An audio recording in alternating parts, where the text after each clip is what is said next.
美国众议院日前投票通过一项法案，授权对侵犯东突厥散维吾尔人权的中国官员实施制裁。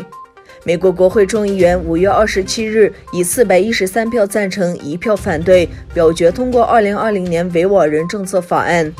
由于参议院国会此前已经通过同样版本，该法案将送交总统特朗普签署成为法律。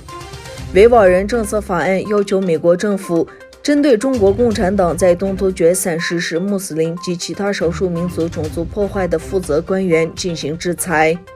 该法案同时督促美国企业及个人确保在东突厥散经营的产业供应链中杜绝强制劳工成分。据悉，该法案5月14日就在美国参议院获得通过，现在交给美国总统特朗普签署。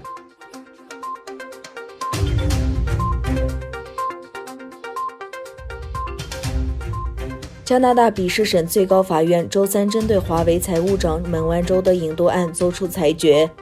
判定孟晚舟的犯罪行为符合双重犯罪的标准，所以其引渡案的持续将继续下去。大法官霍姆斯发布一份长达23页的裁决书，内容指出孟晚舟的犯罪行为构成欺诈。霍姆斯写道，加拿大欺诈法的考量范围超过国际界限，包含了所有构成事实的细节，包括可能使某些事实具有意义的外国法律。孟晚舟一方有关双重犯罪的分析将严重限制加拿大在引渡欺诈和其他经济犯罪方面履行其国际义务的能力。加拿大警方在2018年12月因美国政府要求在温哥华机场逮捕了孟晚舟。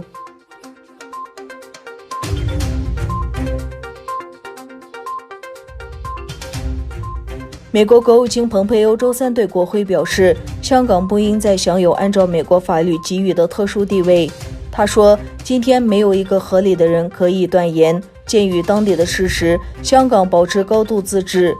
蓬佩欧表示，中国从根本上破坏了香港的自治，他因而无法支持香港再享有与1997年前同等的特殊贸易地位。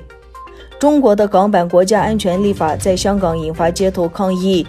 现在将由总统特朗普决定是否部分、全部或不终止香港目前享有的特殊经济待遇。蓬佩欧表示，中国计划对香港实施新的国家安全立法，只是从根本上破坏香港自治和自由的一系列行动中的最新错举。蓬佩欧表示，美国将继续支持香港人们。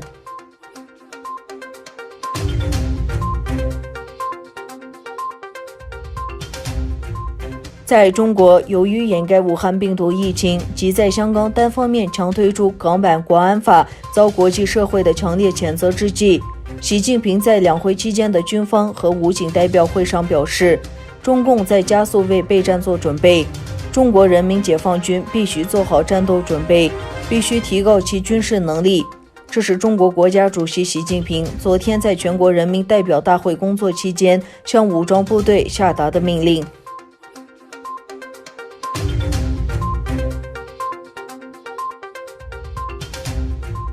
特朗普在白宫举行的新闻发布会上说，我们希望我们的军人在最短时间内返回家园。特朗普讲到，我们也探讨了撤回其他国家的美国驻军问题。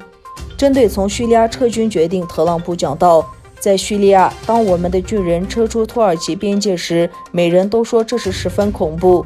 昨天我与总统埃尔多安通了电话，边界没有我们，情况也十分良好。1年前我做出这一决定时受到抨击，现在他们自己保护他们的边界。